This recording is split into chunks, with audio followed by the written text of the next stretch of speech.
everybody. I'm delighted to see many of you here today. This is the event of the launch of the MJA-Lancet Countdown report on climate change and health.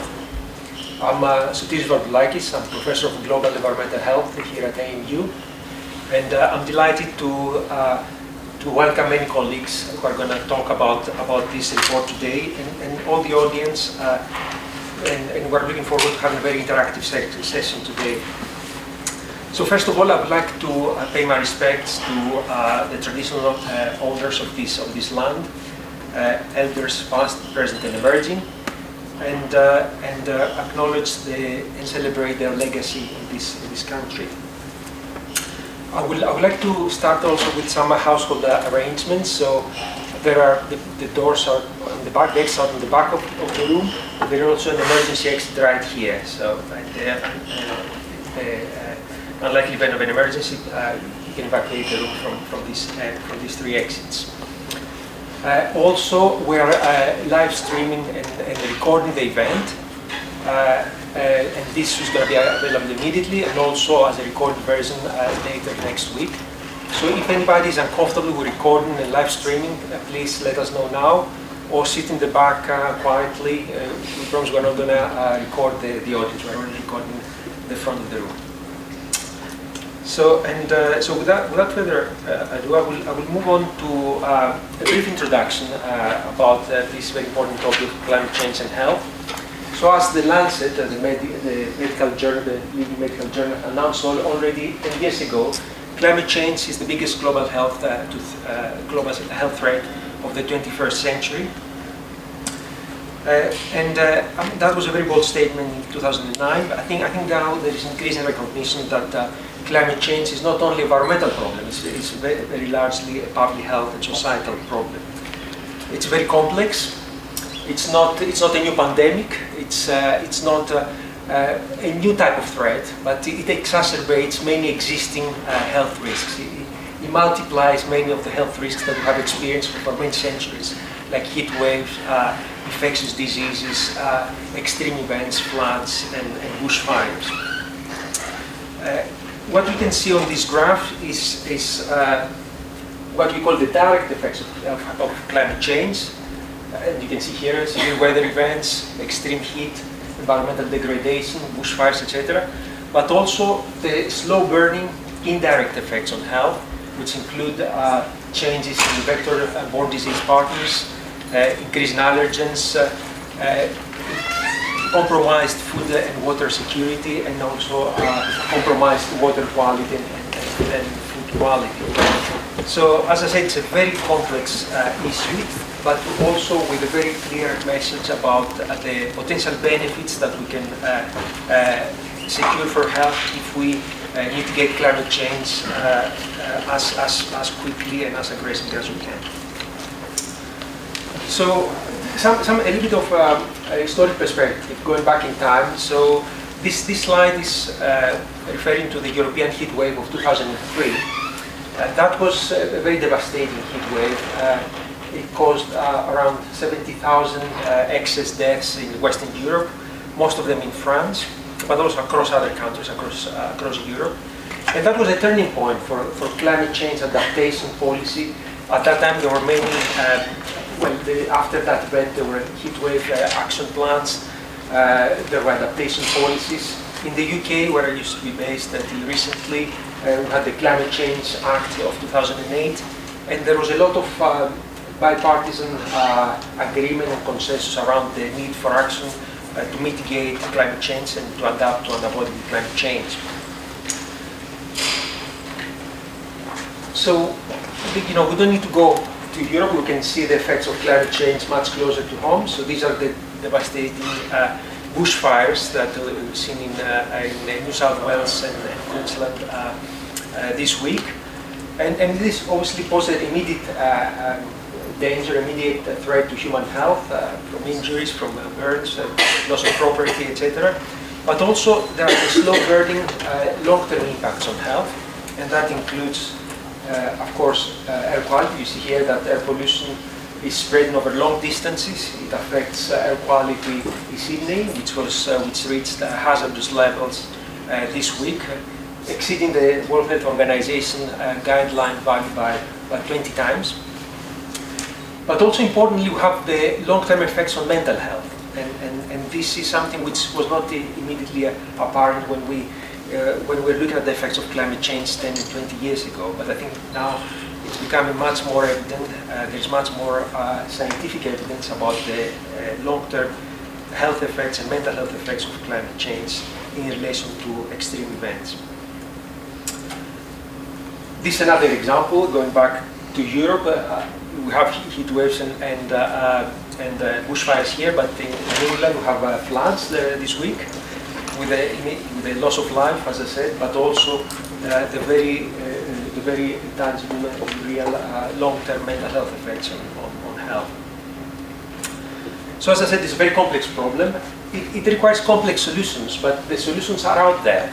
And we know that we can improve health by reducing carbon emissions from a range of sectors. You can see here a few examples. So this is photovoltaics in Africa. Obviously, this is a solution in low and middle-income countries. It's a solution here in high-income countries as well. They reduce emissions of carbon, but also they reduce indoor air pollution, especially in this kind of very poor settings. Active travel, more cycling and walking. This is a great way of reducing emissions of carbon, and also a great way of improving our physical and mental health straight away. And also healthy diet. It's probably not an obvious one, but it's absolutely clear that by having a healthier diet with less red and processed meat, that we reduce carbon emissions from the livestock and farming sector, and also we improve our health through reduced consumption of saturated fat. I hope people can hear me in the audience. Is that all right? Okay, thank you. So it's time for action. Clearly, it's time for action, and we need, for doing this, we need science, we need robust science, and as I said, the scientific evidence is accumulating. I'll show you a few maps, temperature maps from Australia, from CSIRO, showing the hotter parts of the country expanding to the south. And also, we use this kind of information to calculate the impacts of rising temperatures on mortality in Australia, in Australian cities over a number of years. We need advocacy, and there are very strong voices in Australia, especially from the health sector, doctors for the environment, very influential. We have today with us Greta Hunter, who's going to be on the panel later on. And it's very important for the health sector, for health practitioners to advocate for the health benefits of climate change mitigation adaptation. We're probably the best ambassadors, the more trusted ambassadors to talk on the topic and raise our voice for climate change mitigation and action. We need communication, clear messages, but also, we need to translate the science into effective narratives, stories, infographics, pictures, which have, which hit the message and bring the message home with different audiences. So this is an infographic from the Lancet report, which was just released, and it tells the story of a child which is born today and who will be affected by climate change throughout their life. And how we respond to climate change, the climate change challenge, will determine the world we live in tomorrow, and will shape the health of children across the globe at every stage of their lives. And you can clearly see here that we have a crossroad ahead of us, and with action to mitigate climate change, we can improve the future and the health of this child. And finally, not least, we need policy and societal change. A good example of that is the ACT climate change strategy, which was released this year. And this is obviously have very ambitious goals: 100% renewable energy by 2020, zero emissions from government fleet. But it's also crucial that individuals, businesses, the society also take steps to reduce their own emissions, and that can be done by reducing our reliance on private cars, walking more, as I mentioned earlier, having a healthier diet, etc. And we'll hear later today from Kate Otte, who's the Commissioner, ACT Commissioner on Sustainability and the Environment, on this very important strategy and other initiatives of the government. So this is the report released this week. On the left-hand side, you see the Lancet report. It's a global report on climate change and health.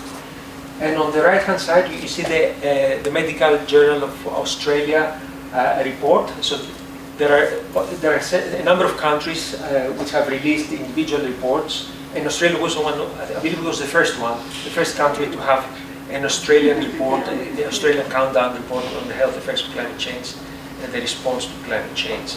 And we're delighted to have here today two of the authors, the main authors of the report, who are going to speak at this event. I will introduce them shortly. So this is the program for today. We're going to have an opening address by Professor Russell Gruen, who's the Dean of the College of Health and Medicine at ANU. We're delighted to have Russ here. He's a very strong advocate of climate change and health, research and policy. We are going to have a couple of videos. Well, the first video will be from Dr. Nick Watts, who's the Executive Director at the Lancet Countdown in London. We didn't want to fly Nick from London, of course. We don't want to have an impact on carbon emissions through these kind of events. And we're going to hear from Ying Zhang, who's one of the main authors of the report, as I mentioned earlier. Ying kindly came from Sydney by bus today, and she's at the School of Public Health of the University of Sydney. And also we'll hear from Dr. Ivan Hannigan, again from the Sydney School of Public Health, who's locally based, minimal carbon footprint for his participation here today. And finally, we have also another video from Georgia Behrens. She's a medical student. She's the President-elect of the Australian Medical Student Association. And she is the author of the policy brief which accompanied the MJA report. After that, we're going to have a panel discussion with Professor Kate Otte from ACT Government. We have also Professor Mark Howden, who's the Director of the Climate Change Institute at ANU.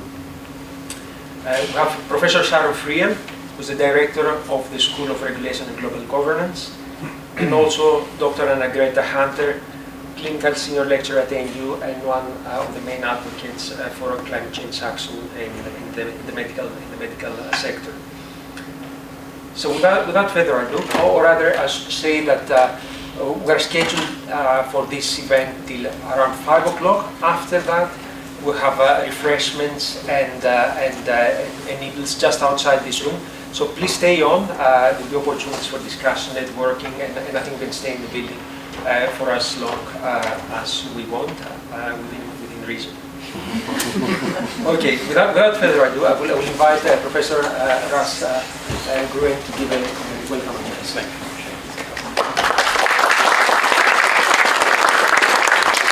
I'll be short and to the point. Like you, I'm a concerned citizen. Like you, I have moments of anxiety, I have moments of dread. But like you, I'm sure I also have moments of optimism, and I have a fire in my belly to do something about climate change. On behalf of the Australian National University and its College of Health and Medicine, I welcome you all here today. I welcome guests from Sydney and from further afield. Welcome to you all. The Australian National University has a long history of leadership in climate change and health-related science. From the time of the late Tony McMichael, when he was a director of the National Centre for Epidemiology and Population Health, now within the Research School of Population Health, through to people like Professor Sharon Friel, who's one of our guests today, Professor Mark Howden, who's Director of the ANU Climate Change Institute, Professor Soteris, who's a recent recruit and has really bolstered our awareness and our strengths in climate change research. As a university, we take very seriously the responsibility of leadership, of good science, of public engagement. and of advocacy that's appropriate and effective. The Lancet and the MJA are both very interesting other leadership and engagement agencies, and I call them that. They're medical journals at one level. But the MJA, and especially the Lancet, have used that platform, their reputation for authority, their credibility of good science, their convening power to bring people together and to get a common message to great effect in many, many things over the last decades. Richard Horton, as the editor-in-chief of the Lancet since 1994, I think it was, is probably the most influential doctor in the world. He has led major initiatives, everything from global surgery through to economic financing changes, through to HIV programs through the world, through his voice in the Lancet as the world's leading medical journal now. Lancet has led climate change in health. It, as Sotra said, it's 10 years ago since it said it's the biggest health challenge in the world.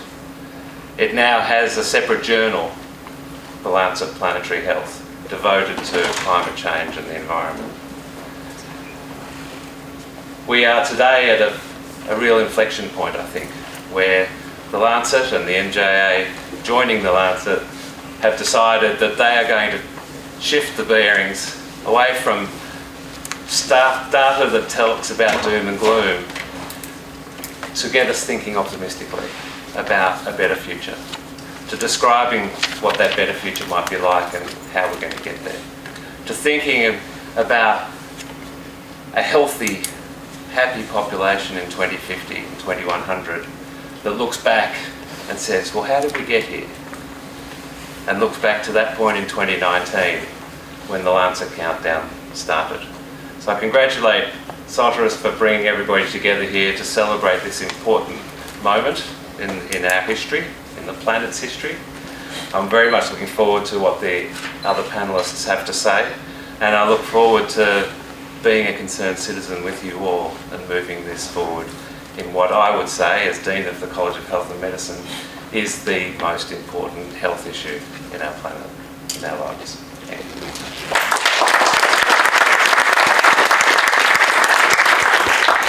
To the video I mentioned earlier, so this is Nick Watts. He's a medical doctor from Australia, and he's the director of Lancet Countdown in London. I think for the last over the last 5 years or so. So we'll play this video. Hi, my name is Nick Watts. I am the Executive Director of the Lancet Countdown, tracking progress on health and climate change. I'm really, really sorry I wasn't able to make it down to Canberra. I'm from Perth. I hope I haven't lost my accent. I'm really sorry I can't be there, but I'm really, really glad that the event is happening. I'm sure someone has stopped, or I hope they will soon. Someone should stop and thank Satiris Vadalakas for all of the work that he has done putting this together, but also all the work that he's been doing sort of over the years, supporting sort of public health, climate change in this growing community. We are here today to talk about the launch of a new report. Let me find it. Here. New report from the Lancet Countdown. The Lancet Countdown, we are a collaboration of 35 institutions scattered around the world. We span every single continent. We are academic institutions. We are UN agencies. We bring together University College London, Tsinghua University, the World Health Organization, the University of Sydney, and we are looking always excited to grow further and further. We do a really simple thing. We put a finger on the pulse of the planet. Once a year, we come back and we track 41 indicators, trying to monitor the emerging health profile of our changing climate. This is anything from exposures and vulnerabilities to extremes of heat, the changes in climate capacity, the climate suitability for the spread of malaria, of dengue, of Vibrio cholera, the spread of wildfires, what climate change or sort of climatic changes are doing to global yield potential. But also, and probably most importantly, we're interested in what the world is doing to respond to climate change. We are interested in what health systems are doing to respond to climate change. We're interested in what energy systems are doing to respond and what that looks like for air pollution, how transport systems and networks around the world are responding, what that looks like for physical activity. We do this piece at a global level with the help of some really great friends and colleagues down in Australia. Our entire set of work is replicated in partnership with the Medical Journal of Australia and with, I'm sure, many of the people in the room here today to try and take our global information and often down at the national level do a much better job of getting much closer at the actual fact, trying to understand how our climate is changing and what that's doing to human health. And so those are the two reports that came out. They came out Wednesday, and hopefully by now everyone's got a copy of at least one or the other of them. For me, at the global level, there are really two things I think we need to take away from what is said there. Two pathways, two ways to think about climate change. On the one hand, we can think about climate change in terms of the life of a child born today. Now, that child born sometime November 2019, they are going to have a global life expectancy of 71 years, roughly. That means that they live to 2090. If they get to 2090, they are experiencing, that child born today is experiencing what a 4-degree world looks like if we don't respond. Now, we have a rough idea of what that looks like from a climate change perspective, from a climatological perspective. Public health just doesn't know. The models start to break down. You start to get these sort of hand-wavy kind of statements like incompatible with global organized society. And so what this report tries to do is it tries to say, well, listen, we think we are entering a new era where the life of that child is going to be affected, the life of children around the world are going to be affected by climate change at every point. And so we talk about malnutrition and stunting and the effect that has on kids under the age of 6 months old. We talk about how kids under the age of 5 years old are particularly susceptible, particularly vulnerable to some of the worst consequences of dengue fever, of malaria, of Vibrio cholera. We track them through into older age when they are into adulthood, buying a house, starting to form a family, and we are interested in what that will look like, interested in what those extreme weather events might do in terms of sort of loss of livelihood, in terms of the mental health impacts there. We know that wildfires, particularly relevant for everything that's happening on the east coast of Australia, we know that wildfires cause up to 48 times more economic damage than floods can do. But we also know that of these extreme events and of the economic damages that we're seeing in low-income countries, none of them were insured when we checked in 2018. And that's when individuals and households really get hit hardest. And then you follow that through to people aged 65 or over, particularly vulnerable to extremes of heat. And in 2018, we see 220 million additional exposure events happening compared to the baselines that we take. That's the first path. But obviously it doesn't have to be that way, and obviously there is a response, and this is the exciting thing. Every time you check, every time you go and look at what the response to climate change looks like, it either just looks like sensible poverty reduction, sensible health system strengthening, or it looks like cleaner air, healthier cities, healthier diets, more livable cities. And so that child born today, again, November 2019, if they live in London, they may not know what a coal plant looks like ever, because by the time they turn 6, the United Kingdom rather, will have phased out coal-fired power, and so will 32 other countries around the world. And by the time they turn 6, it may be a couple more countries on top of that. By the time that kid turns 21, if they're from Western Europe, from Paris, they may be looking to buy their first car. Now, they won't be able to buy a diesel or a petrol car at that age because France will have phased out diesel and petrol cars, or the sale of new diesel and petrol cars. If we've done it right, they may not even want a car. If we've done it right, that child may be interested in buying a bike because they may have a city that is more livable. They're able to get to work and they're able to exercise on their way there. And by the time that kid turns 31, the world will have hit net zero. We will have met a bunch of the commitments under the Paris Agreement, and everything will be transformed. We're talking about transforming energy systems, health systems, agricultural systems, and all of the health benefits that result from that. Now, those are the two pathways that we talk about in the report. The thing that I really, really want to emphasize is that where we are today, we have a choice. It's not a question of whether or not the technology is available. It's not a question of whether or not it is cost effective, whether or not the finance is available.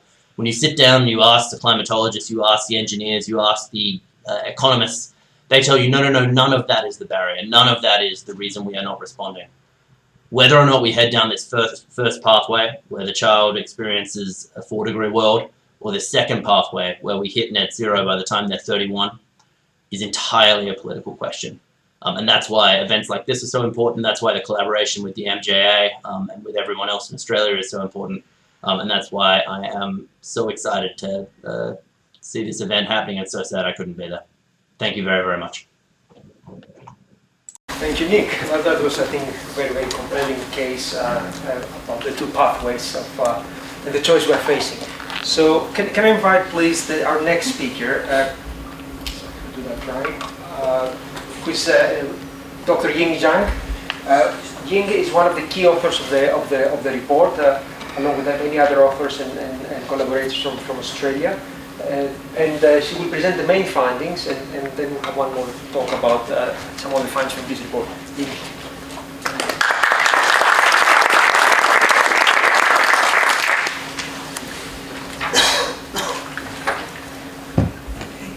Thank you very much for coming, and thank you for inviting me to talk. I am an epidemiologist at School of Public Health at University of Sydney. I'm very fortunate to co-chair the MJA-Lancet Countdown Australian project with Professor Paul Baggs at Macquarie University. So today I will be talking about, very briefly, the background of the project, and then highlight some of the key findings of the 2019 report. So I'll start with acknowledgement, so you know who we are. And our multidisciplinary team has 20 experts from 12 institutes across the country. So on behalf of the team, I'd like to thank the partnership with Lancet Countdown and Medical Journal of Australia, and the support of the leadership at University of Sydney and Macquarie University. College of Physicians and Medical Students Association have formally endorsed the policy brief we developed, and which based on the key findings of both the global report and the national countdown report. So in line with the Lancet Countdown, the Australian National Countdown team aims to track the national health impacts of climate change and the transition to zero carbon society. And we aim to provide a national picture of what we have achieved and the challenges in the transition. And very importantly, we aim to engage with policymakers and broader communities on health and climate change. So Australia is currently the only country to have our own national level countdown report on health and climate change, which reflects our strong research capacity in this area. And we plan to update the report each year by 2030. So in terms of methodologies, we largely follow the methodological framework developed by the Lancet Countdown, but the analysis is based on Australian datasets and interpreted in our own context. So we published our first national countdown report last year. It included 41 indicators in 5 major sections. That is impacts and vulnerability, adaptation and planning at both the national and city levels, mitigation and health co-benefits, finance and economics, and public and political engagement, such as media coverage on health and climate change topics, and academic publications in peer-reviewed journals. So the 2019 report has updated many of the same indicators across the same 5 sections as in the 2018 report. But as you would understand, not all the indicators have been updated this year, mainly because there's no sufficient new data for us to conduct meaningful assessment and update. And we added several new indicators, such as the bushfire exposure, which provided timely evidence to link climate change and bushfires. We have added a few text boxes to illustrate some important issues relevant to health and climate change, but not yet sufficient data to be developed into meaningful indicators, such as the inclusion of health and climate contents in our medical curricula, and also migration and population displacement. So now what we have found, the Australian exposure to extreme heat is getting worse. The maximum summer temperatures are 1.66 degrees warmer than 20 years ago. And the intensity of the hazard posed to our health by heat waves has more than doubled based on the analysis of data over the past 20 years. So as you know that in Australia, each state has already have their heat health action plan. But we do need to advance the comprehensive system to mitigate the hazard from heat and pay more attention to the need of the most vulnerable populations, such as the older people and the very young. So we have also estimated the hours of labor lost due to heat. And in the year 2018, we have lost more than 1.35 million hours due to heat. And in the service sector alone, you can see that the loss due to heat increased by nearly 10,000 hours compared with 2017.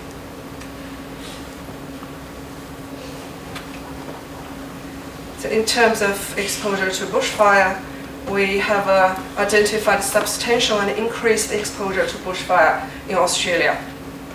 And the 4-year average for 2015 and 2018 was about more than 266,000 person days exposed to bushfires. So if you think about the health impacts I mentioned earlier, it's not only about the direct deaths and injuries, but also the health conditions related to severe air pollution and the long-term mental health problems. So unfortunately, there's very little progress in terms of the adaptation to the increased exposure I just mentioned in Australia. There's no national climate change and health adaptation plan for the nation, even though that CAHA, Climate and Health Alliance, together with the health professionals, have already developed a framework to address climate change and health adaptation in the country. But we have seen some progress at state and local governments. For example, Queensland government has just developed their own comprehensive specific climate change and health adaptation plan last year. And Western Australia is currently having a public inquiry about health and climate change, and that report is due to next year. And many local councils have declared climate emergency, so which is the first and right direction to respond to climate change. So in terms of mitigation, Australia's energy system remains highly carbon intensive, highest among the developed countries. This year we have new data up to 2016, but we see very little progress in this area. And if I can point out which button is point. But anyway, here, yeah, you can see Australia is on the top of the chart. But the next slide, if we see the share of the electricity from renewables, the good news is that it's increasing. But the number is really small. The proportion of the energy from renewables is really small. Now, in this graph, Australia is down here. Compared with other developed countries, we are far behind the transition to renewables. So in terms of economic loss, in a single year, in 2018, we lost $1.62 billion because of climate-related disasters. And that's the message we would like the policymakers to focus on and think about it. And we see increased employment in renewable industries. And in last financial year, it's increased by nearly 30%. And meantime, the employment in mining companies also increased by 7%.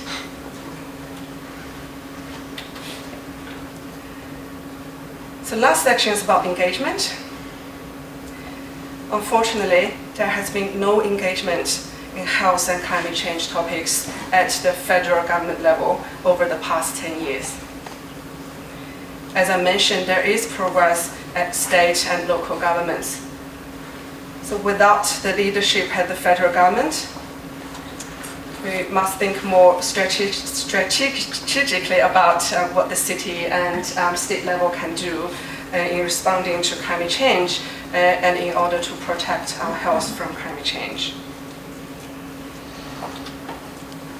So in summary, we have found mixed progress on climate change and health in the country and increased the exposure to more extreme weather events, but we have little or small progress in adaptation and mitigation.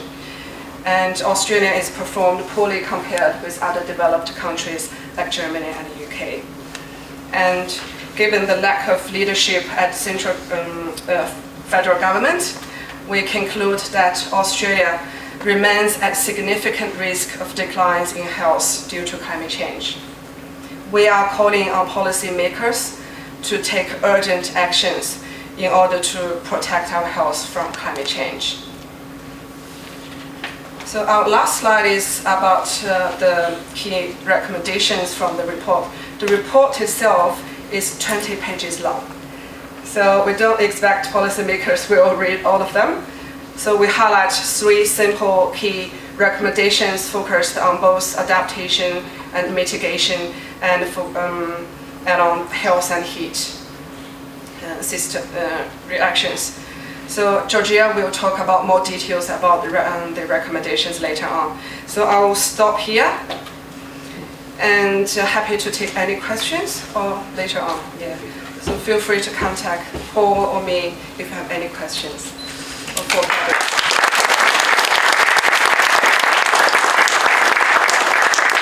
Thank you very much, Yin. There will be time for discussion after we finish with the presentations of the panel. Thanks very much. Can I invite the next speaker, Ivan Hannigan, also a knowledge and data scientist at Sydney University, to give his talk. Thanks, Achiris, and thanks to the ANU for hosting this event for us. As Achiris pointed out, I'm from the University of Sydney, and we have what's called the Centre for Research Excellence that brings together more than 7 other universities around Australia and the CSIRO and government agencies, and that's why I get to base myself in Canberra still. And I'm going to reiterate this message about the mitigation actions that we can undertake and the co-benefits of doing so. The section that I worked in for the report was the air pollution section, which is in the mitigation part that Ying talked you through. And air pollution is one of the places where this really starts. The greenhouse gas effect, the enhanced greenhouse effect starts with the air pollution that comes out of our energy-dense society. And the graphic on the left shows you that the human component of that is pretty substantial. The pie chart that is labelled A shows you that natural sources are up to 60% of the Sydney population exposure, and the other 40% is all from the humans. And so in the natural sources you've got the bushfire smoke and the dust, sea salt, and then from the human side of things you've got all this combustion byproducts from industry and power stations, the coal, in the vehicles that we're using, and some people are surprised the wood heaters. All of that demand for energy. So on the right, you can see that the supply and demand equation actually starts with demand, right? And this is Australia's energy use, which is the supplying of the demand that we all have come to expect to support our lifestyles. And I've put arrows next to transport and electricity supply. So this is all the human component of what we can do something about. And if we do something about it, that will mitigate the greenhouse gas emissions. So I think that's a really important thing to, we can break this down per capita, as the government likes to do, and per person, because Australia's population has been growing, that's why it's going up, but it's not scaling. Every single person is doing the same energy-rich lifestyle and using the transport that doesn't scale the number of people that they could. So we can turn that information into what we use air pollution maps, and we're focusing in on the particles. So that's why we talk about particulate matter, and they're the really small ones, less than 2.5 microns, PM 2.5. And that's what I do at the Centre for Air Pollution and Energy. So what we can do is figure out what was the natural component and the rest was human. We can then say there's deaths that were attributable to the human component, which we can do something about, was estimated here at over 2,900 in 2015, which is 2% of the total deaths. And there's a lot of ways to die. And so 2% is quite substantial, and they're premature by sometimes quite a few years. We can scale this by population as well, and you can see that on the right hand that's the rate per 100,000. And there's some discussions in our group about how to summarise trends from this. You can see it goes up a bit, down a bit. The most recent year went down a bit. But overall, we think that what's going on is going up. And part of that isn't necessarily that the air pollution is going up, but the population in the polluted regions is going up. So this is a population-weighted exposure measure for some of the big cities around our patch in New South Wales, and Canberra down the bottom. So that's what these people, in general, are getting exposed to. You can see it went up a bit in 2012, and the trend is pretty stable, but it's still going up.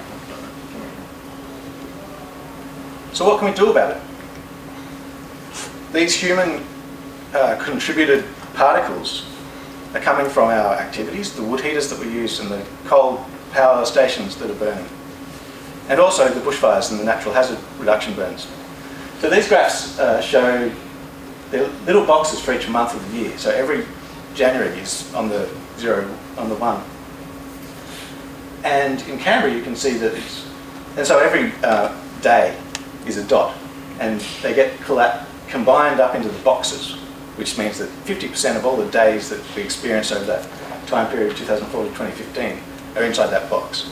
So that's a really effective way to summarise the long-term trends that happen seasonally. And in Canberra we've got this issue with winter, where June, July, really quite bad. We think this is potentially something to do with our wood heaters and our transport, the way that we use our cars. And it doesn't appear so much in Sydney, although they do have a bit of a bump in June and July. And then they get the big bushfire peaks in January and December. And so they're doing hazard reduction burns during June and July. And so the way that we want everyone to think about this is as a system, and use systems thinking that can connect up all of these complicated and co-influencing things. And here's one framework that we've been working on. This is an example using that PM 2.5, and it hopefully it's pretty complicated, but it tells you that if we are concerned enough about this attributable death rate from things that are human-made, we can design actions like abatement expenditure and research on alternative power sources and legislation for pollution control. And those actions that will reduce the emissions from our coal power stations and our vehicles and our wood heaters will lead to benefits in terms of reduced premature mortality. So I'd like to thank all of my colleagues who helped me do this, and the major point on this slide is that no direct funding was provided for any of this work. And that's true for everyone in the Australian MJA-Lancet team.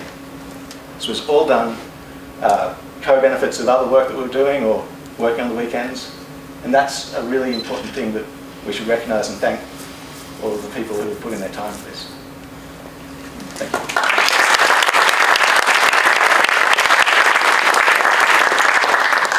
Thanks very much. Thanks very much. I will have time for a question after the next talk, which is going to be a video. So this is the video by Georgia Behrens, as I said earlier, the President-elect of the Australian Medical Student Association.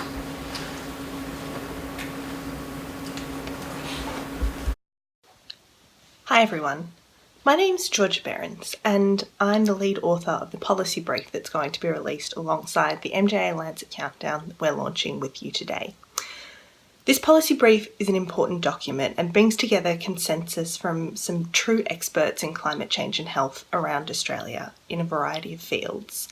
It's aimed to bridge the gap between the findings that we've made in the MJA-Lancet Countdown this year and the policy action that is so desperately required by all levels of Australian government if we are going to solve this climate crisis that we are all confronting. It's been developed in collaboration with the Royal Australasian College of Physicians, the Australian Medical Students Association, the Medical Journal of Australia and the Lancet. It makes 3 key recommendations, and I'd like to commend each of these recommendations to all of you and ask you to go out and talk to policymakers and stakeholders in your field of influence to try and make action on these recommendations happen. The first of the recommendations is perhaps the most important. It is, as we all know, that we need to expedite Australia's transition from fossil fuel production to clean, zero-carbon renewable energy production as soon as possible, and that this needs to be done with support to affected communities that might be involved in this transition. Something that I think is often overlooked in Australia's discourse about our domestic energy production is the fact that Australia is the largest net exporter of coal and natural gas in the world, meaning that the footprint of the fossil fuels that are dug up and produced and exported from this country is disproportionately huge in relation to the size of the country that we are. It is vitally important that Australia start doing the work to try and reduce the footprint of our fossil fuels, both domestically and abroad. Of course, we need to make sure that communities that are currently involved with coal production don't get left behind and entrenched in disadvantage as a result of this transition. If we are going to do that, we need to put proactive plans in place in order to support their transition to clean, green jobs and communities.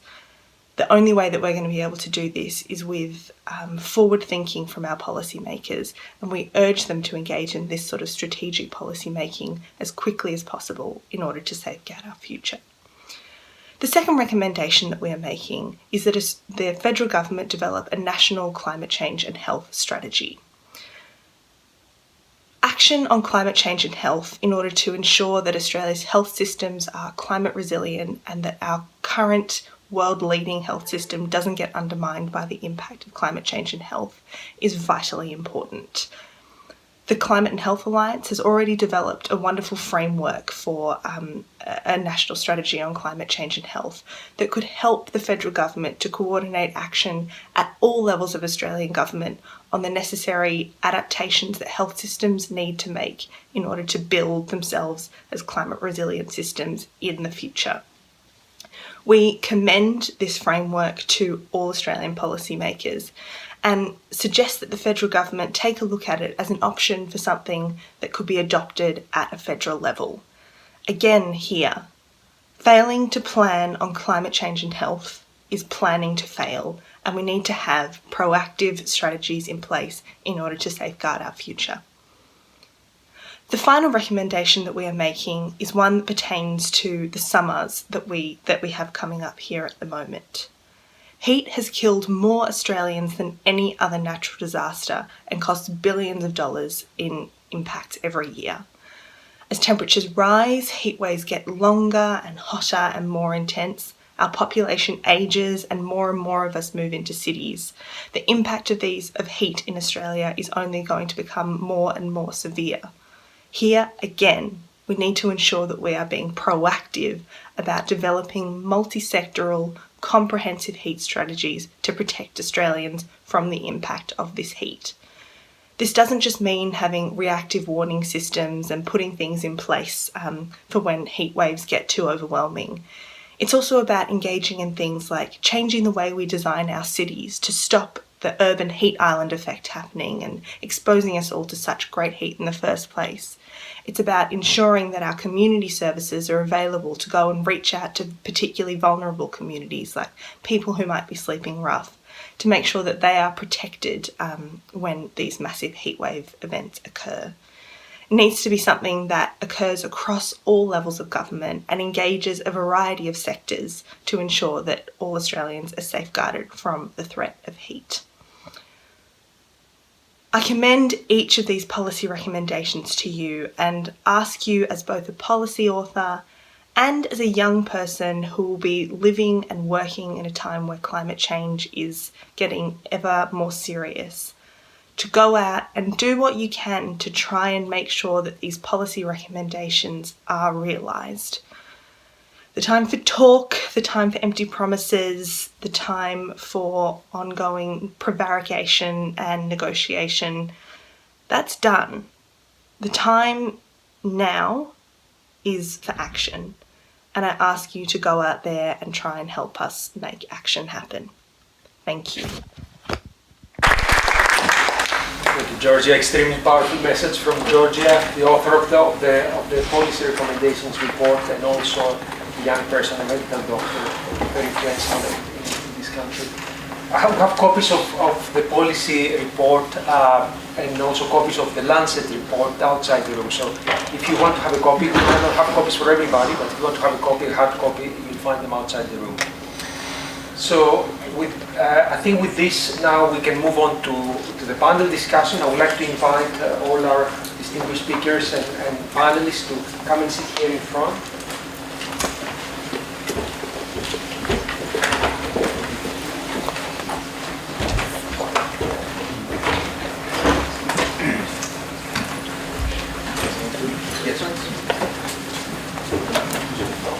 So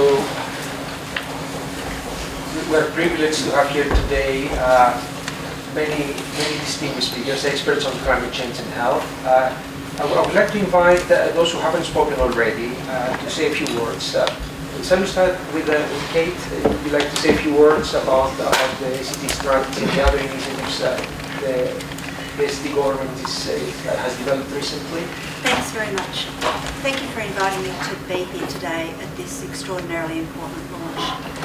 My office is now circulating the report and also a policy statement. And we're doing that because everything in it is something that even an ACT government, which is progressive, needs to know about. And the actual document does take us to a number of ACT-specific issues, and we'll be using those in every report that we produce. Can I say this about the ACT? Today is another day when we have another reverse auction happening. We have a reverse auction for renewable energy happening today, just another one. And that's happening because you all elected a government that thought it was important to do it, if you're ACT residents. And it also happened because even if you didn't elect this government, there's been bipartisan support for exactly that. So take a bow, ACT.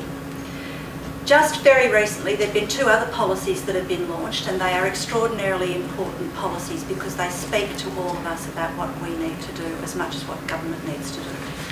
The climate change strategy is out, 2019 to 2025, and the living infrastructure Cooling Our City strategy is also out. And they are documents that need to be read together. What we've heard from the ACT government about those policies is that they believe they've done as much of the heavy lifting as they can, and they continue to do so. But they want the public to be part of the next stages of development of an appropriate response to this climate emergency that we're dealing with. And your government is the first government in Australia to have said that we are in a climate emergency. The first in Australia to do it.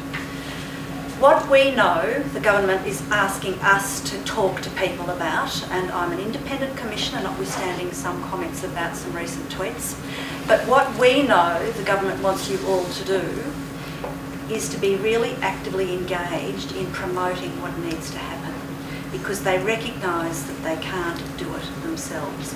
They're actually saying that in regulating for 100% renewables by 2020, they have done some of what they need to do. And they have also got other regulation or legislation on foot that effectively assists that. But ultimately we're going to need to do some of the heavy lifting now ourselves. And our next challenge in the ACT is transport, and some of you will also know that my e-bike was stolen recently. Our next challenge is transport. And if we don't think about what we can contribute to the transport issues from this small jurisdiction's capacity, then we're not assuming some personal responsibility, because ultimately that will be personal responsibility. It'll be about whether we decide that the next vehicle is an EV, and we're doing very well, we with South Australia, in that these two jurisdictions have more EVs per 10,000 than anybody else does, but it's still minuscule. So we need to choose our mode of transport. We need to make sure that we're using our public transport services. We need to make sure that the government is doing the right thing by us by making them accessible and usable. And we also need to encourage everybody that we can to think about active travel.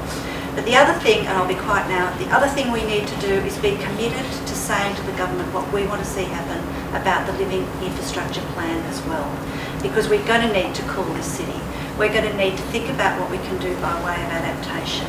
And we are looking at, as I say, a climate emergency, and we've recognised that's the problem.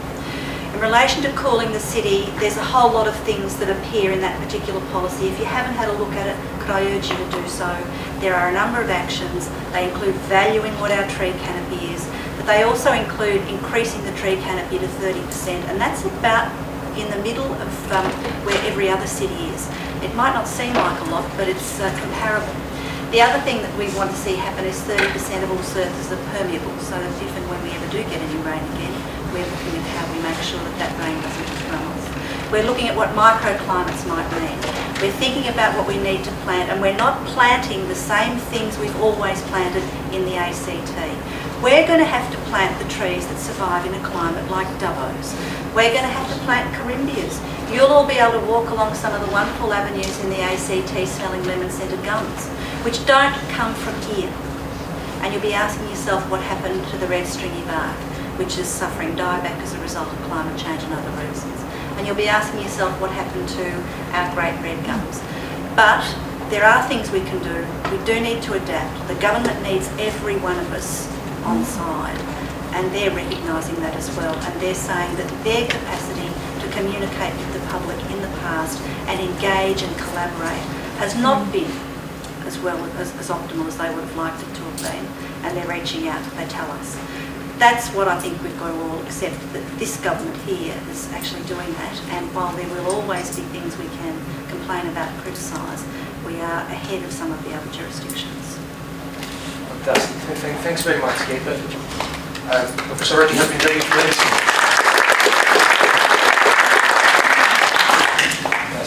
We'll come back to the policy development and take questions from the audience. But I'd like to invite at this point Professor Mark Howden to say a few words about the science behind climate change and whether we have sufficient evidence to act, and how we can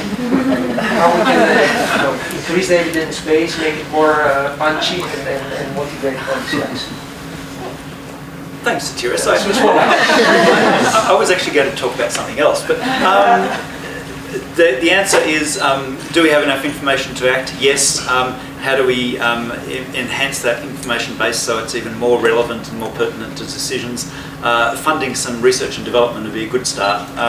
At the moment, our research and development spend on adaptation has dropped effectively 70% across Australia in the last handful of years, and this is at the time when our climate is getting more and more challenging, and so the solutions there are relatively straightforward. But as I think Nick said, the major constraint here is actually not technical, and it's not knowledge-based. It's actually political will and the social environment to actually take action. The things that Kate was just talking about, that this is a issue that resides with every one of us. Every one of us produces greenhouse gas emissions. Every one of us is part of the problem. So every one of us needs to be part of the solution. And for me, that's the really important message here. And as part of thinking about that, what we see is that the current sort of type of discourse that we have with again, I guess the, to use a word, denialist or resistant part of the political spectrum, which is largely you could call it a doom and gloom, or it's a very fact-based but negative exposition of the issues, does not work with that particular part of the political spectrum. And there's some good studies which demonstrate why that doesn't work. And so I think we actually need to start engaging in different ways, and part of the way to engage is through understanding the co-benefits that come with positive action. So it's moving from a reactive stance to a proactive stance, from seeing this as only a risk to seeing this as an opportunity, and to start to change the dialogue and change the discourse so it can bring in what are currently the major blockers to appropriate action. And we've heard a lot over recent weeks about the very positive perspectives that align with Australia's interest if we get on board dealing with climate change in a very proactive way. So, for example, Australia becoming an energy superpower. It's a bit cliched now, and it's not exactly a new idea. In fact, well over a decade ago, people like Andrew Campbell were talking about exporting electricity up to Asia through a DC pipeline using solar PV. So this isn't a new idea, but I think the time has come to start to engage people on these ideas and to start to see this as a really viable and extraordinarily prospective area for Australia to engage. We will not do that if we deny the issue. We will only do that if we acknowledge the issue. And I actually think that if we do that and deal with those energy issues, recalling that electricity, which absorbs 95% or more of the oxygen in the political debate, is only 30% of our greenhouse gas emissions. That leaves about 70% unaddressed, 70% of opportunities unaddressed, 70% of opportunities unresearched. We actually need to change that debate to broaden it out so it's more than just about electricity and it's more than just about the negatives, and start engaging with people in things that they can do and things that are really positive, that take us to an Australia we want to live in and we're proud to live in.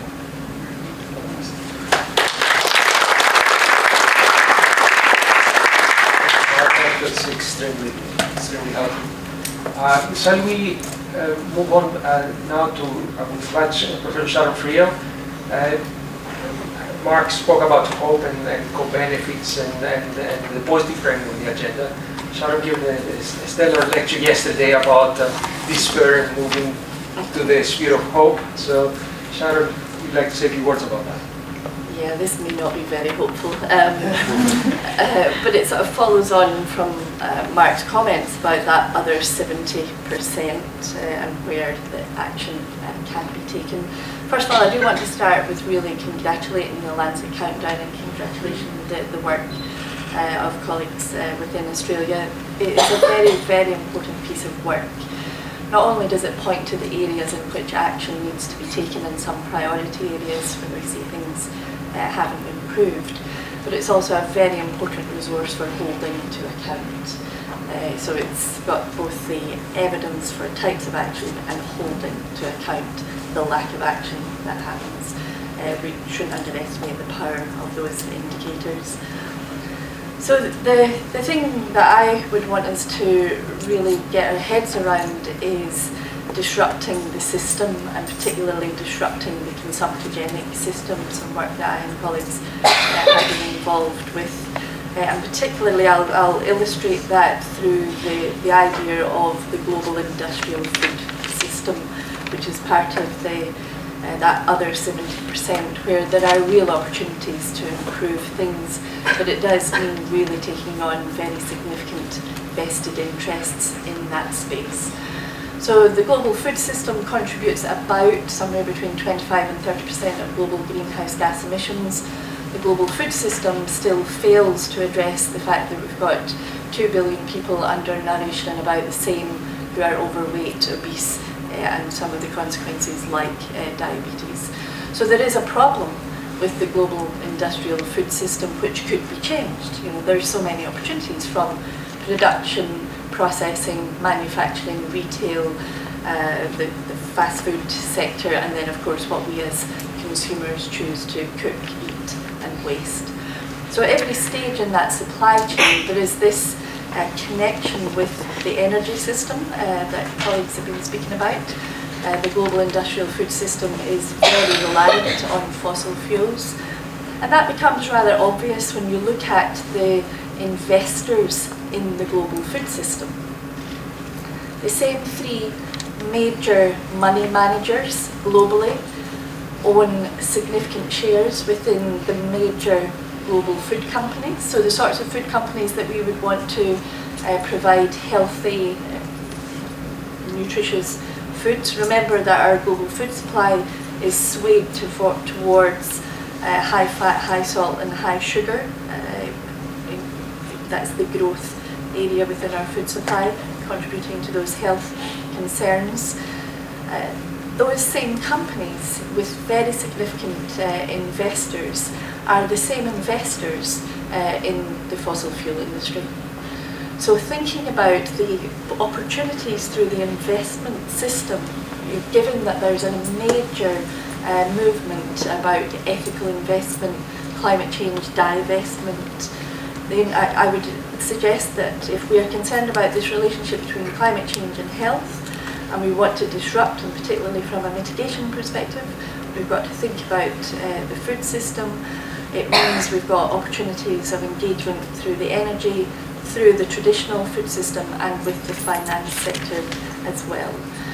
Why doesn't that happen? Why is there real inertia to taking on some of those issues? Mark points towards some of the denialist discussions that are constantly perpetuated, and there's a whole machinery of disinformation and denial. There is also an absolute lack of regulatory framework in this country and globally to enable the sorts of ethical investment companies, firms who want to do this sort of stuff, to enable them to flourish and to regulate the harmful commodity industries, some of which I've alluded to. And then the final point that I would make, which governments often tell us, is we don't get enough demand from the public, or we don't get a loud voice saying, go forward and make this happen. And so what we've seen, I think, happening within Australia and globally is this development of coalitions of hope. Coalitions of influential voices through the medical community, through the environmental community, through the business, through the ethical business communities, voices starting to come together and saying very loudly, this is not sufficient. We must disrupt the status quo, and we as concerned citizens want something to happen, step forward government, and because of course some of these regulatory levers of course only sit within government. So I don't know that that's necessarily hopeful, but I think I hope it shines a light on some of these big systems that we must change if we're going to do something. We cannot just think about adaptation, we have to think about very significant mitigation going forward.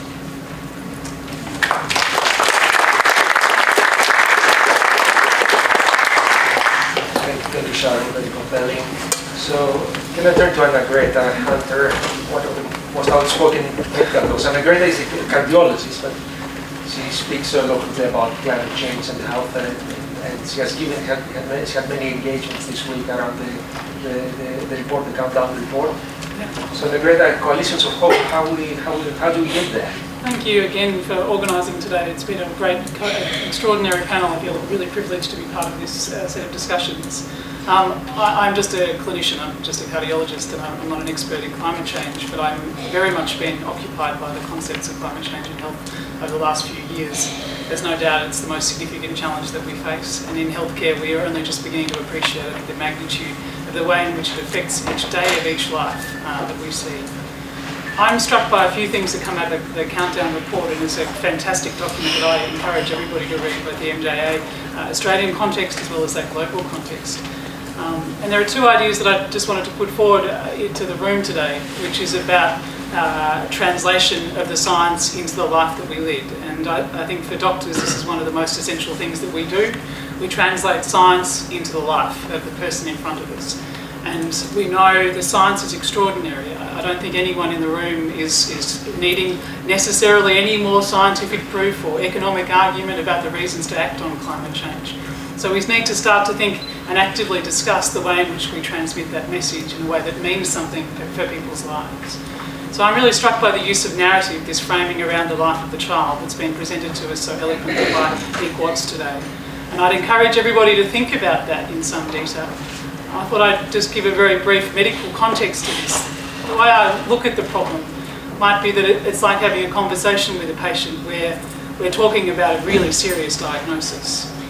I can perhaps explain that the condition that we're seeing in terms of climate change and health looks bad, the prognosis is poor, without treatment, survival is actually questionable. And so that's part of the discussion here about the child and a temperature, a world where the temperature is at 4 degrees, survival is questionable. And so when we're talking to patients in the clinical context about those terrible diagnoses, about life and death discussions, we're often talking about a transformative experience. And so our options here in terms of action on climate change are to not act, where we know that the consequences will be grim, where there will be suffering, where there will be ill health, where the picture to the future in 100 years is really not one that we particularly want to paint.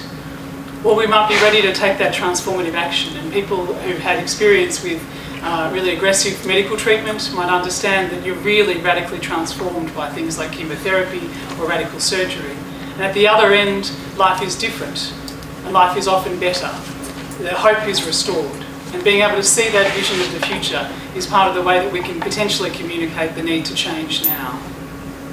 So this life of the child, the pregnant woman today, the young child, the young children in the room, we need to frame our policy discussions through the hope for the future and what happens if we don't act today.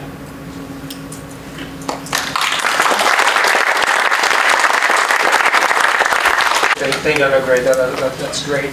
We have time now to take questions from the audience, and then we turn again to the panel at the end of the session. Yes, please introduce yourself and speak up. We don't have a microphone there. Hi, I'm Adrian Armitage. I'm the Executive Officer for AMSA and very, very proudly supporting this initiative today. And Georgia actually asked me to come here, and I'm a very proud Canberra. So, job well done. The question I've got to really pose to all of this is we've got a lot of naysayers in various political spheres, and I'm not going to call on the political parties or anything. I'm just saying right across the board and right around the world. So what is the solution? I love your doctor's viewpoint of the world and so on, but the patient in this case is getting a whole lot of other information in the ear saying it's going to cost too much, you're going to lose jobs. So as people, what do we need to do to get that out of the equation? Sorry, it's a general question to the board and I didn't know who to ask. Great question. Let's take one more question, then we turn to the panel. Hi, Amanda Avery, I'm the President of the Climate and Health Alliance. I'm sorry about the beeper earlier. It was my RFS pager going off. And I guess it's around, and I was delighted to see the wildfire component of the MJA Countdown report incorporates and recognises the very real challenges we've got at the moment. And I guess we've got at the moment the dire situations up in northern New South Wales and Queensland, which are challenging our young children, particularly those that live in the areas that are being taken through that awful situation. How do we manage the mental health consequences for those immediate children and even the children watching television at the moment? Because that is also influencing, I mean, certainly we're seeing the adult responses to the fires of the last few years, but the children we haven't actually really focused on the consequences of them being part of such diabolical situations. Thank you very much. Let's turn to the panel. So we have two questions. So policy change, what's going to really motivate this policy change that we're all, trying to affect? Can I respond to that Yes, question? please. Thank you for your question, Canberra. Yes. We get bogged down in thinking we have to answer the naysayers. We really find ourselves focused on that negative dialectic. I think that this report provides such a fantastic vehicle into a number of politicians' inboxes that we haven't even started to explore because it's just been launched. If you were asking me, and I'm a lawyer, I'm not a doctor, but if you were asking me about my tactic here for court to keep my client out of jail, it would be this document into every single inbox that we can get it into where there is a person with some specialisation. And there are doctors in our parliaments all around the country. This particular document into every organisational context where there's some sort of link to climate change, which isn't CAHA or others, it's the others. Local government is a classic example of where this document would find a home. It's accessible, it's readable, it's full of facts, it tells stories, it's got a narrative base that speaks to people who are the CEOs of local government, who will hear, maybe not the health message, but they'll hear the economic message. And we need to make sure that we're telling them the story in whatever way we can in all of those places. On the policy lever question, everybody here if you wanted to hear what I think we should do, should go away with this document and should select a couple of politicians who should be seeing it and make it our personal business to make sure that that's what happens. With a handwritten letter or whatever else to say, this is for you and you need to turn your mind to it. So down to us. I love your answer, and it's empowerment. Empower the people who are going to fight. So, thank you. Fantastic. Mark, you go to... Yeah, sort of following on from Kate's suggestion, I agree with that as a strategy. It strikes me that when you're trying to convince people who are resistant to this, is that what we're trying to do is we're expecting them to absorb that information, understand it, form a plan of action, and then lead on it. And I just don't think that's going to happen, at least not within the current electoral cycle. So put that aside, just like Kate says, that's not the goal. Is that what can be the goal is to engage with groups that they listen to. So Farmers for Climate Action is a classic example. That's their peers, and then get those groups to actually paint out the picture, which is self-interest, why those politicians should start to engage, understand, and respond. Even if they're going to be slow followers, it's better than the alternative, which is just ignoring it or pushing it aside completely. So for me, there's really sensible strategies, there's good examples of how this can work, and which does change the discourse. We haven't got it changing enough yet, but I think that's a pathway to do. So people listen to people like us. That's how things tend to work, and so we've got to get to the people like them, and have those conversations.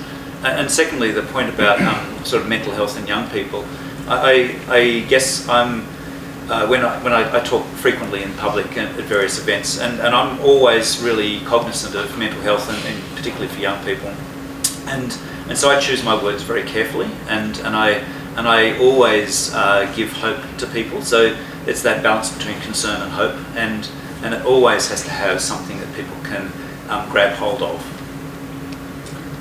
Great, thank you. Let's take a couple of questions. One in the back and another in there.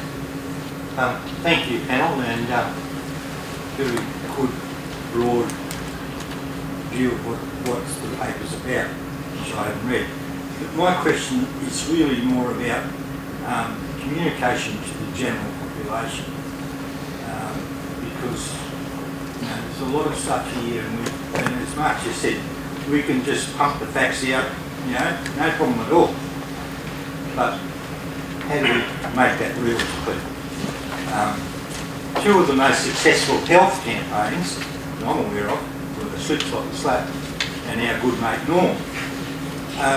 And my question to the panel is it time for science to actually start engaging with the arts and the media, the culture, if you like, you know, to actually reach out to people in a almost Bogan way, to actually start talking about climate change at the very grassroots in really ochre terms. You know, geez mate, this is crook. You know, not a problem to me, but because I come from that sort of background. But yeah, that's my challenge to you guys. How does science actually engage with the population and get that message in? Good, great question. Let's take one more question. Hi, thanks very much to the panel. My name's Peter Lindenmayer. I'm just here as a concerned citizen. We've heard a few people talking about the importance of a national climate change and health plan. The reality is probably with the current government we're not going to get one, but it'd be nice to think there might be a Commonwealth Health bureaucrat in the audience, or at least on the panel, to tell us what's happening about that.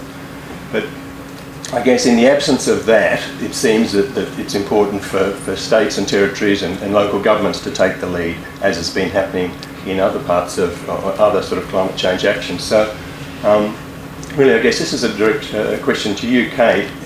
Is the ACT government thinking about putting together a climate change and health plan to follow on from its other fairly groundbreaking work on climate change? And if not, is there something that can be done to help that? Not that I have been told. We're putting together the State of the Environment report right now, which will go to the Minister in December and then be tabled in February, and it will deal with some of these issues, like, for instance, air pollution is one of the things that's interesting. What I do know is that the ACT has a number of heat plans, and I would be urging everybody here, if you're not aware of them, to go and have a look at them. The one for the over 65s or whatever, they're there on the Health Department's website. I would be surprised to hear that there had been the sort of integration that we actually need to see in relation to health and climate from the point of view of the Health Department and the other departments here in the ACT. It's not something that they have front of mind or top of mind, but the climate strategy itself provides a number of levers for that to happen, and they're talking about integrating policy. In the State of the Environment report, we'll have a chapter on policy saying that it's got to be about integration, it's got to be about innovation, it's got to be about engaging the public, and we're pushing all of those lines. But we here, like every jurisdiction, has an integration problem, and that integration problem exists in respect of health and climate change here just as it does everywhere else, save for that other observation that the climate policy does attempt to bring a number of things together. Thank you, Kate, and Sharon and Mark. Yeah, so I suppose the question of the science connecting to the public and the thing about policy. So so right now we've got the development of a national preventative health strategy consultation underway. A national preventative health strategy has to include climate change. And I wonder, I'm not convinced actually that we should have a separate climate and health strategy or policy actually, I think, because then it becomes just about that. Many of the conditions, the questions about mental health, many of the conditions that affect mental health and that creates even greater vulnerability for populations in the sorts of situations we were talking about is because of the underlying social conditions in which people are living and the inequities within that, which already affect their health and increase their risk of poor mental health. I would really like to see a really comprehensive prevention strategy that connects climate change, social determinants, social conditions and health. And then we get to some of that integrated, whole of government, joined up working that is essential if we're going to do anything about climate change and health. I asked the question, I suppose, back about the question of what's the purpose of the campaign, given that one of the most top priority issues in surveys that have been done among the public, their concern is climate change. So if you've got a public that already is concerned about climate change, what's the purpose of a campaign? And I'm not saying that in any particular sense. Whereas, what I would like to see, because that's going to cost millions of dollars. If it's an information purpose, fantastic. But the millions of dollars that could be used to circumvent some of the intense lobbying that's happening in other rooms, that's where, it's so easy to do a campaign. The norm thing did not work. That was not a successful campaign. But it means we divert attention to, yet again, we think that an information campaign is what is going to solve this problem, which means we don't get the structural changes that are necessary to address the fact of all of these issues. So I say that with all due respect, but I just worry that that becomes the thing that is the answer to a much more complex problem. Yeah, I was really trying to say that we talk to the policymakers and they're doing this. So let's talk to the people. I think it's important to talk to the electorate and get them on the right side of the story. But Mark, and then Ivan, and then Ying. Yeah.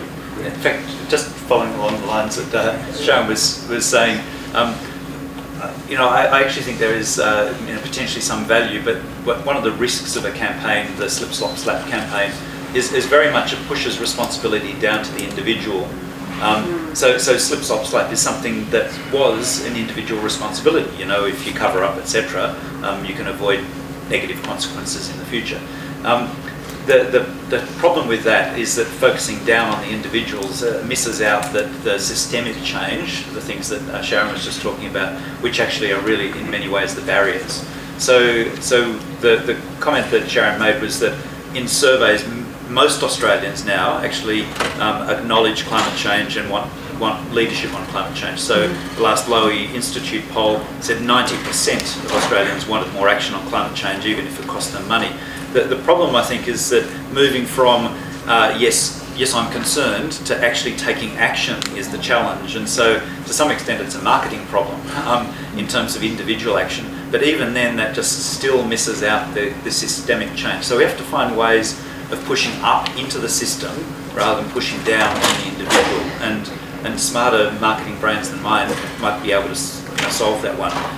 The other point which was raised was just the connection with sort of arts and science, and I have to say that's already happening. So in my institute, the Climate Change Institute, we've actually got an artist in residence, Nio Fitzpatrick, and just a couple of days ago we had this fantastic event up at the Stronglow Observatory, the old burnt down observatory, which was called Requiem for a Reef. It was held on the day that the reefs were spawning, so the big spawning event, and so it was a beautiful exposition. But there was probably about 100 people there, and they're probably already, in a sense, converts, like sensitised to this issue, and whilst it was a really great sort of interaction of science and art. In terms of mass impact, it's probably not there. I think it's still extremely worthwhile doing. But if we want to change the brains of tens of millions of people, it's a real big challenge. Another example of art and science, Mandy Martin has an exhibition opening up in a couple of days, High Vis Futures or a name like that, which covers climate change and human activity.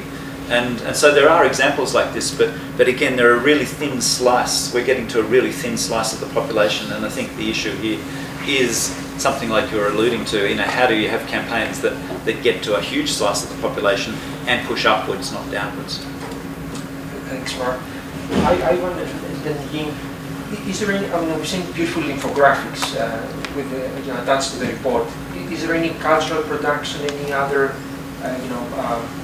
products for school children accompanying the report? I wish we had funding to do that. Fair enough. We'll teach you how to do a story map. I was going to talk about comment engagement, though, and as a scientist, it's not something that I'm good at, but I would focus on scenarios and engaging scenarios where we know what Australia's like now because of things like the countdown, and we know where the recent past has been taking us. And now we know we can engage in scenario-based storytelling and constructing ideas and imagining the future that we want. There's that great cartoon that should be shown at every climate change seminar. What if we make the world a better place for nothing? So that's where I think the countdown really places us well. We've got a baseline, we know what Australia's like now, and we've got skills, and the kind of science that we do can be the basis for future forecasting that lets you do what-if scenarios with policymakers who might make decisions based on that, and with children who might want to imagine their future and a good future. And there is a place for the idea of a bad future as well. I think that sci-fi movies do this quite well. There's that many disaster movies out there. I wouldn't say that pop culture has ignored this topic at all, but we need to be better at the other side of the what-if scenarios as well, and really engage the community in building those. And as scientists, my colleagues, we don't do future forecasting very much. Some of us do, but a lot of my compatriots, we don't, and we shy away from it primarily because we all get held to account for making predictions, and we shouldn't cast it like that. These are scenarios and projections of what might be. Well, the Iraq's popular film, though, there has not, to my knowledge, been a film about climate change.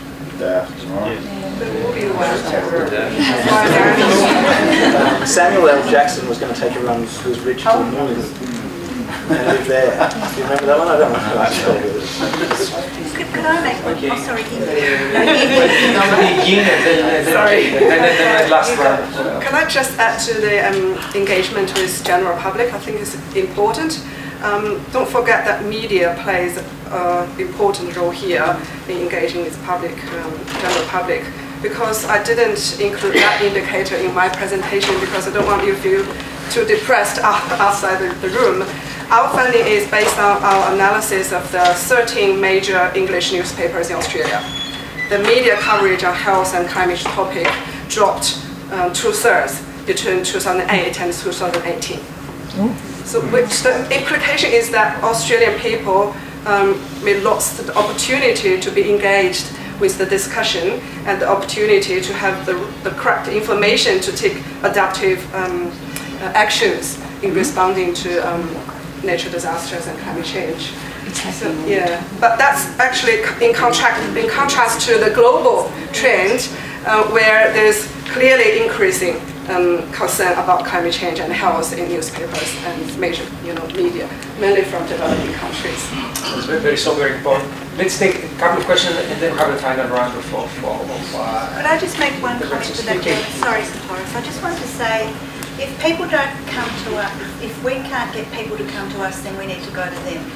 And while we're waiting for the federal government to do what the federal government needs to do, we shouldn't just wait. One of the things my little office decided to do was to produce a climate change and sport paper. I frankly couldn't care less about sport and never played it. But when we spoke to people about climate change and sport, we had to go and speak to people about what they were doing in their sporting clubs. And we didn't just talk to them about turf or even just about health matters.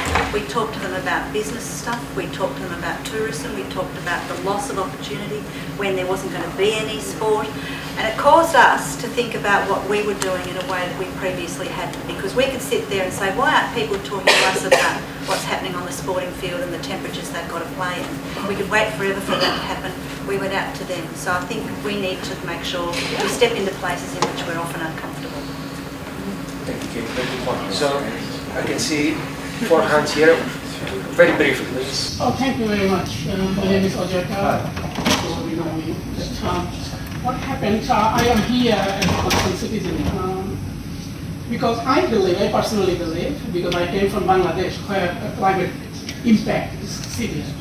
So what you said and what I get, I think we are not getting hit by climate change yet. If we get hit, then out of 470,000 people in Canberra, how many people are here? But if you organize this kind of seminar in Bangladesh, you may not get enough space. This is one example. How I feel that when you say climate change and mental health, it's very difficult to relate mental health with something else. However, the climate change and any heat stroke, or then climate change and our insurance goes up because of if it affect my house, that kind of figure would tell bigger story. And in terms of our publicity, that what we did in Bangladesh, for example, Global Environment Day, in that environmental day that the UN ran, we do on the public do drama. There is a scope here in Multicultural Festival, around 300 people attend there. Why don't we organize something like that and tell the people what is happening? And in terms of political people, to let them understand what is the climate change. It's very difficult. I'm quoting from zero emission seminar that happened here in the state. They showed that zero emission in the UK is achievable, but in Australia, it's a question mark. Because it is very difficult to let the political leader understand our language. So this is not only the handful of people, here is the responsibility. I think media can play a big role here. As you said, the publications is dropped significantly. Maybe it's the corporate people, I don't know what is going on behind the scene, but we have to focus there. Thanks. I think that's a very good point. I'm conscious of time. Could you please be brief? 2 hands here. My question is kind of a hybrid between a question and a pitch to the room. What do we do? We've heard, I think, from Kate that at some point the territory government, which is doing it very well, has kind of flexed about as much as it can, so the rest is on us. So what do we do to connect with people in our neighborhoods, in our communities? Because the most effective form of marketing sometimes is word of mouth recommendations. And so the people that we connect with are the people that we can draw on to make a real difference. So I don't know what the solution looks like or what we talk about or how, whether it's getting conversations like this out in rural centres or out in community centres or churches or whatever. But if you have ideas, please come and talk to me. I'd love to meet you. Thank you. My question's really follow-up to that, actually. My name's Linda. I work for Sydney Municipal's Energy Efficiency for Low Income program. I'm really excited that heat adaptation is one of the main recommendations, because that's something that I'm really interested in. I'm trying to get involved in our program a bit more. In practical terms, how do you help low-income homes and vulnerable people adapt to heat, especially in homes that are already built? Because there's a lot of focus on what's going to happen in the future, but people are suffering now in their existing homes. Thank you. That's a very good technical question. But we will have time to discuss all these technical questions with the drink reception. One more quick question here. My name is Sam. I'm the incoming president of the Medical Student Society here. And I think I'm talking about sort of the same issue. What do we do in our own local communities and our local spheres of influence that we have to address these issues? So what do we do to be exemplars of what can be done? And also, how do we try and push that up to the people who have real power and can make this change? Thank you. Last question. Hi, my name is Andrew, concerned citizen, and I've worked for many years in the media, and not for the last couple of years I've been studying upgrading my skills. I was inspired by Professor Field's talk yesterday, and I was just wondering what the panel would think of a Q&A type program, up on perhaps the ABC, discussing all issues with small packages of explaining what the issues are and panel discussion. But I have a few contacts, so maybe I could get through it later and talk to her. So what would the panel think? Something like along those lines. Basically, I find it interesting what you're talking about in the around public engagement. And I had this germ of an idea last night. I thought, maybe I could follow this through and see some of my other producer friends and see whether something like that might be viable. What are your thoughts? What are your thoughts? Would you appear on the stage? Yeah, let's take the competition up. All right. Very last and quick round of The adults who are in Australia right now probably wouldn't be receptive. I think we need to start with younger people in education and all the way through with science and understanding complexity. There's too many people who think in binary terms of it's climate change or it's not, or it's poverty. We need to change that. I thought maybe the program might start that conversation. If it was a children's program. Yeah. Do that as well. Yeah, do that as well. Whether you said go again, so As in summary comments or yes, response? summary comments. Look, I think the questions about what do we do are really important, and they are certainly being battered around by the ACT government. They're very cognizant of the need for mechanisms to take their strategy forward, because they recognise that we do need a community action on this. Q&A is a possibility, but again, it's a small slice of an audience. Like it's. But I think we actually have to find ways to connect with all sorts of different groups, and so that's part of the picture, I guess. I think history tells us a lot about when things have happened, when change has happened, there has been forms of civil disobedience. I think what we see now taking place with the Extinction Rebellion, for example, is an illustration of the sorts of actions that are going to be necessary in terms of that collective action. What that also means is you're not alone. The idea that you take this agenda forward on your own is, of course, impossible, and it's also not good for your mental well-being. So the sense of collective action to me is the place to go, and there have been all of the developments that happened in terms of civil rights, in terms of women's rights, in terms of nuclear design, that came about as a result of social movements, engaged in social movements. I do have strong hope for the young generations, as particularly young medical students. You could be the champions for climate change and health, and ambassadors to change the world, or start from your local community. As you would agree that we can't avoid the voice from the younger generations, how individuals, young people can change the whole world, like Greta is currently doing. Very influential, so you can do the same thing. Thank you.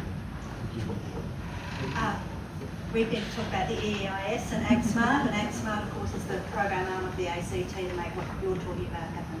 And of course, that program hasn't been contracted, but it probably needs to be expanded. And there are more people in the ACT who are struggling than is often recognised. Certainly that's the case. So maybe as we leave, we can have a chat.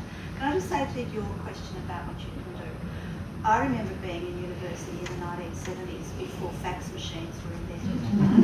And I remember being a lawyer before you could actually fax something to a court. You had to hand deliver things, and they had to be personally stamped, had to be wrapped in a piece of plastic tape.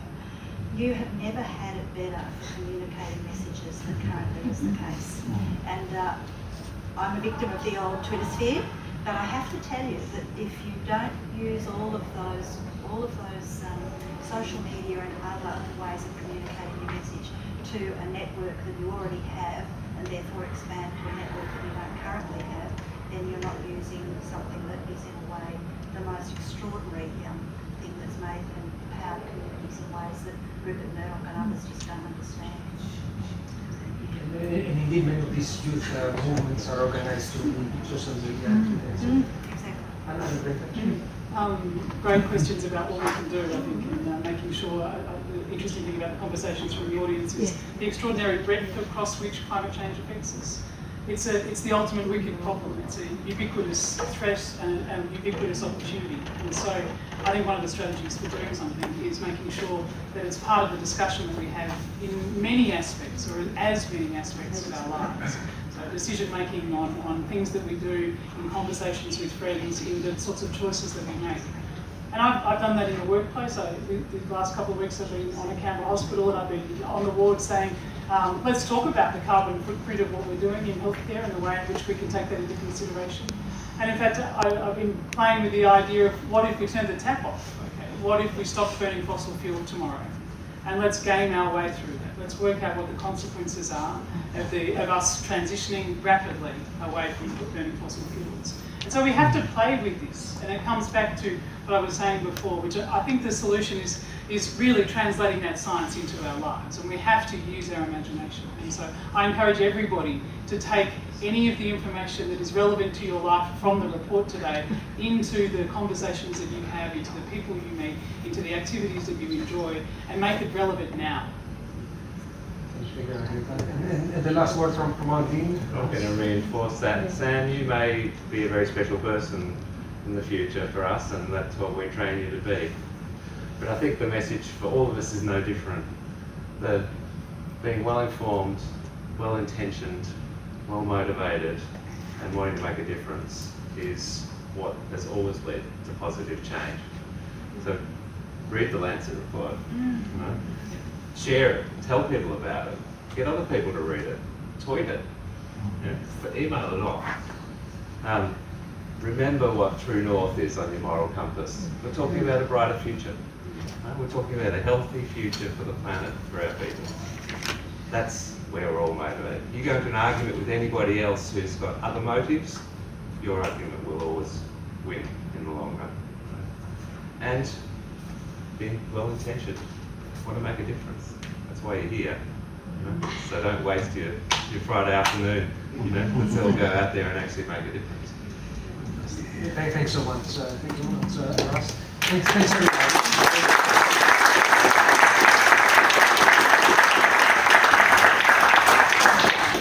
Thank you to the audience for attending and for staying late. And I would like to thank very much our fantastic communication and media team. I'd like to thank Toby James. I would like to thank Liz and Andy in the back with the camera, and also the volunteers today.